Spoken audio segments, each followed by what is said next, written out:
ngasi ngahaki mamangda Manipur gi yamlaba MLA sing ANDA MLA taramari hen Imphal Airport Delhi gi damakta khongsankri hari MLA sing gi Delhi khongsat asi BJP gi high command sawan torokpadi gi sat khongsat amani loinana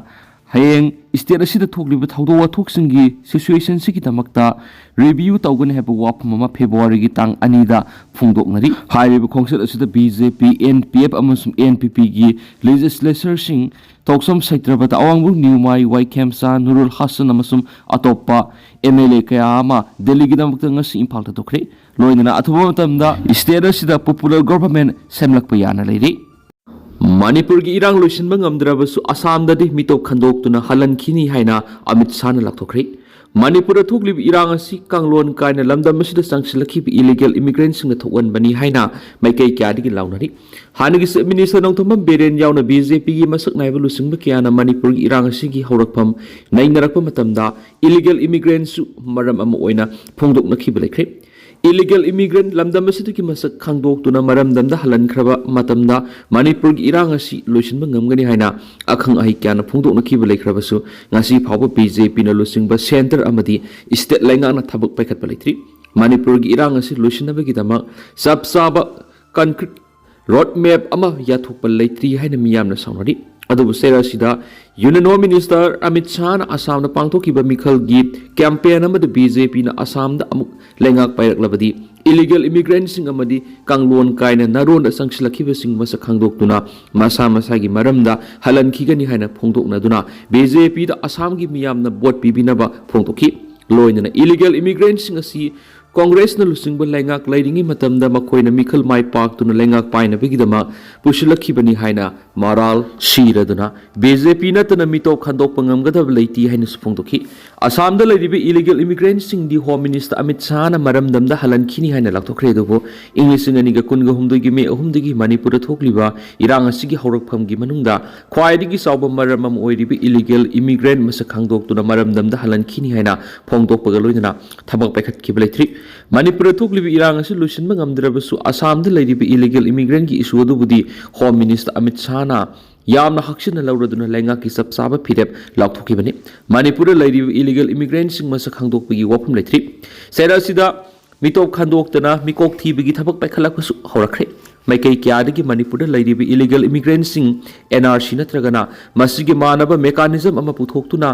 khandoktriba phawba mikok thibigi thabak sathabi yaroi haina phongdoknarakpa leikre ngasi maksu Manipur miyam India na sanariba proxy war leptuna Manipur kangadabani haiduna miyam gi asoba khongsat ama sakre adubu Manipur lairibi illegal immigrant gi watho asidi Home Minister Amit Shah na lumna lawdabagi mami sauna tari Assam da Home Minister Amit Shah na ihen mamiyeng thamduna laukthokhiba dugumna Manipur gi su sab phirep ama laukthokpham thui natragana Home Minister Amit Shah na laukthokhiba wapam adu Assam gi miyamdagi vote fangnaba ngihaki oina laukthokpa oigadoribra haibisi miyamna hangnarakli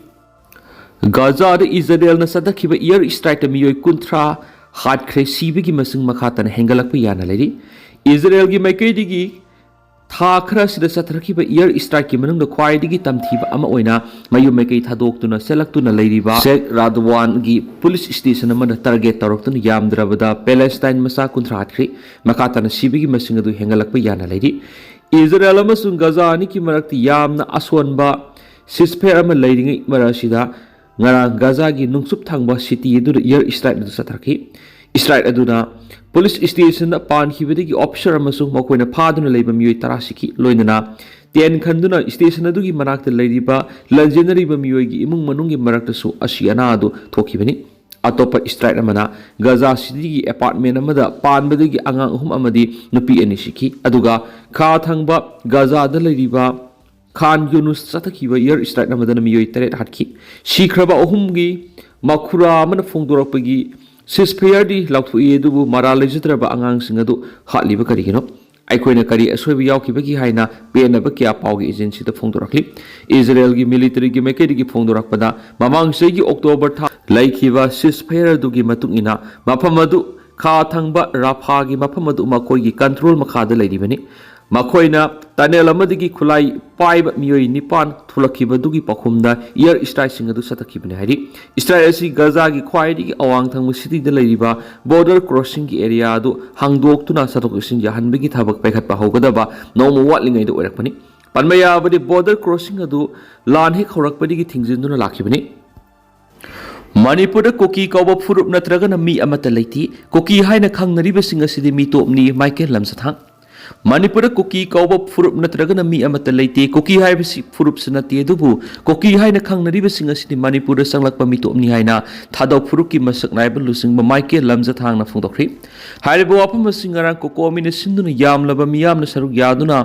ꯀ꯭ꯋꯥ ꯀꯩꯊꯦꯜꯒꯤ ꯇꯤꯗꯤꯝ ꯒ꯭ꯔꯥꯎꯟꯗꯒꯤ ꯍꯧꯔꯛꯂꯒ ꯊꯥꯡꯃꯩꯕꯟꯒꯤ ꯊꯥꯎ ground ꯂꯝꯇꯨꯡꯐꯝ ꯑꯣꯏꯔꯒ ꯃꯐꯝ ꯑꯗꯨꯗ ꯄꯥꯡꯊꯣꯛꯈꯤꯕ ꯃꯤꯌꯥꯝꯒꯤ ꯃꯤꯐꯝꯗ ꯁꯔꯨꯛ ꯌꯥꯔꯗꯨꯅ ꯃꯍꯥꯛꯅ ꯐꯣꯡꯗꯣꯛꯈꯤꯕꯅꯤ ꯃꯍꯥꯛꯅ ꯍꯥꯏ ꯃꯅꯤꯄꯨꯔꯗ ꯃꯤꯇꯣꯞ ꯑꯣꯏꯅ ꯂꯥꯛꯂꯒ ꯑꯔꯥꯟꯕ ꯄꯥꯝꯕꯩ ꯁꯤꯖꯤꯟꯅꯗꯨꯅ ꯃꯁꯥꯒꯤ ꯄꯨꯋꯥꯔꯤ ꯂꯩꯖꯕ ꯂꯝꯗꯝ ꯑꯁꯤ ꯊꯨꯒꯥꯏꯕ ꯌꯥꯔꯣꯏ ꯃꯤꯇꯣꯞ ꯑꯣꯏꯅ ꯂꯥꯛꯂꯒ ꯁꯦꯄꯔꯦꯠ ꯑꯦꯗꯃꯤꯅꯤꯁꯇ꯭ꯔꯦꯁꯟ ꯇꯥꯜꯂꯤꯕ ꯀꯥꯡꯕꯨꯗ ꯏꯟꯗꯤꯌꯥ ꯒꯣꯚꯔꯟꯃꯦꯟꯠꯅ ꯇꯣꯡꯁꯤꯟꯗꯨꯅ ꯂꯝꯗꯝ ꯑꯁꯤꯒꯤ ꯌꯦꯜꯂꯣ ꯐꯨꯔꯨꯞꯁꯤꯡ ꯅꯨꯡꯁꯤꯅꯗꯅꯕ ꯁꯤꯟꯕ ꯂꯦꯞꯄꯨ ꯆꯤꯡꯗ ꯈꯨꯟꯗꯥꯔꯤꯕ ꯌꯦꯜꯂꯣ ꯐꯨꯔꯨꯞ ꯑꯣꯏꯔꯤꯕ ꯐꯨꯔꯨꯞꯁꯤꯡꯕꯨ ꯃꯤꯇꯣꯞ ꯍꯥꯏꯕꯗꯤ ꯀꯨꯀꯤ ꯅꯥꯔꯀꯣ ꯇꯦꯔꯣꯔꯤꯁꯁꯤꯡꯅ ꯃꯈꯣꯏꯒꯤ ꯅꯣꯡꯃꯩ ꯆꯤꯟꯗꯣꯜꯗ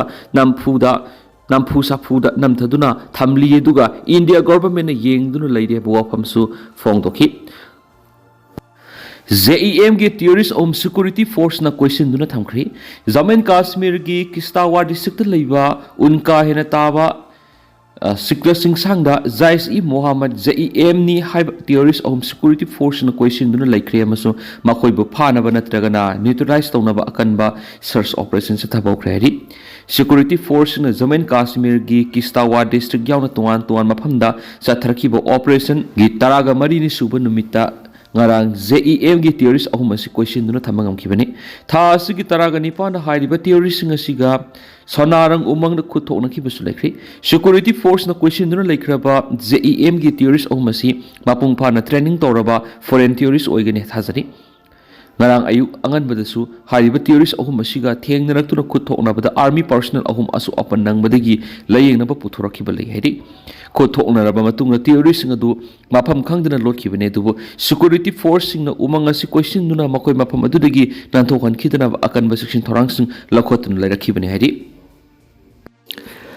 ꯇ꯭ꯔꯦꯟꯗꯒꯤ ꯇꯥꯕꯗꯒꯤ ꯅꯨꯄꯤ ꯑꯃ ꯁꯤꯔꯦ ꯃꯍꯥꯔꯥꯁꯇ꯭ꯔꯒꯤ ꯊꯥꯅꯦ ꯗꯤꯁꯇ꯭ꯔꯤꯛꯇ ꯉꯔꯥꯡ ꯃꯤ ꯀ꯭ꯔꯤꯛ ꯀ꯭ꯔꯤꯛ ꯏꯟꯗꯅ ꯇꯣꯡꯕ ꯂꯣꯀꯦꯜ ꯇ꯭ꯔꯦꯟ ꯑꯃꯗꯒꯤ ꯇꯥꯕꯗꯒꯤ ꯆꯍꯤ 19 ꯁꯨꯔꯕꯤ ꯅꯨꯄꯤ ꯑꯃ ꯁꯤꯈ꯭ꯔꯦ ꯍꯥꯏꯅ ꯒꯣꯚꯔꯟꯃꯦꯟꯠ ꯔꯦꯜꯋꯦ ꯄꯨꯂꯤꯁ GRPꯅ ꯐꯣꯡꯗꯣꯛꯈ꯭ꯔꯤ ꯀꯥꯂꯤꯌꯥꯟ GRPꯒꯤ ꯑꯣꯐꯤꯁꯤꯌꯦꯜ ꯑꯃꯅ ꯐꯣꯡꯗꯣꯛꯄꯒꯤ ꯃꯇꯨꯡꯏꯟꯅ ꯊꯧꯗꯣꯛ ꯑꯗꯨ ꯅꯍꯥꯟ ꯑꯌꯨꯛ ꯄꯨꯡ 9:10 ꯇꯥꯕꯗ ꯕꯗꯂꯥꯄꯨꯔ ꯔꯦꯜꯋꯦ ꯁ꯭ꯇꯦꯁꯟꯗ ꯊꯣꯛꯈꯤꯕꯅꯤ ꯃꯍꯥꯛꯅ ꯍꯥꯏꯈꯤ ꯃꯨꯝꯕꯥꯏꯒꯤ ꯆꯇ꯭ꯔꯄꯇꯤ ꯁꯤꯕꯥꯖꯤ ꯃꯍꯥꯔꯥꯖ ꯇꯔꯃꯤꯅꯦꯁꯟ ꯌꯣꯒꯗ ꯑꯆꯤꯟꯕ ꯇ꯭ꯔꯦꯟ ꯑꯃꯗꯒꯤ ꯇꯥꯔꯛꯄꯗꯨꯗ ꯅꯨꯄꯤ ꯑꯗꯨ ꯈꯨꯗꯛꯇꯨꯗ ꯁꯤꯈꯤ ꯍꯥꯏꯅꯁꯨ ꯄꯥꯎ ꯑꯃꯅ ꯃꯈꯥ ꯇꯥꯅꯁꯨ ꯐꯣꯡꯗꯣꯔꯛꯂꯤ ꯑꯃꯔꯣꯝꯗꯅ ꯄꯣꯛꯈꯥꯏꯕꯒꯤ ꯊꯧꯗꯣꯛꯇ 6 ꯁꯣꯛꯂꯤ ꯀꯔꯅꯥꯇꯀꯥꯒꯤ ꯕꯤꯗꯔ ꯗꯤꯁꯇ꯭ꯔꯤꯛꯇ ꯉꯔꯥꯡ ꯁꯤꯡꯅꯅꯤꯡꯉꯥꯏ ꯑꯣꯏꯕ ꯄꯣꯠꯁꯛ ꯑꯃ ꯄꯣꯛꯈꯥꯏꯔꯛꯄꯗꯒꯤ ꯑꯉꯥꯡ 4 ꯌꯥꯎꯅ ꯃꯤꯑꯣꯏ 6 ꯁꯣꯛꯂꯦ ꯍꯥꯏꯅ ꯄꯨꯂꯤꯁꯅ ꯐꯣꯡꯗꯣꯛꯈ꯭ꯔꯤ ꯕꯤꯗꯔꯒꯤ ꯁꯨꯄꯔꯤꯟꯇꯦꯟꯗꯦꯟꯠ ꯑꯣꯐ ꯄꯨꯂꯤꯁ ꯄ꯭ꯔꯗꯤꯞ ꯒꯨꯟꯇꯤꯅ PTIꯗ ꯐꯣꯡꯗꯣꯛꯄꯒꯤ ꯃꯇꯨꯡꯏꯟꯅꯗꯤ ꯄꯣꯛꯈꯥꯏꯕꯒꯤ ꯊꯧꯗꯣꯛ ꯑꯗꯨ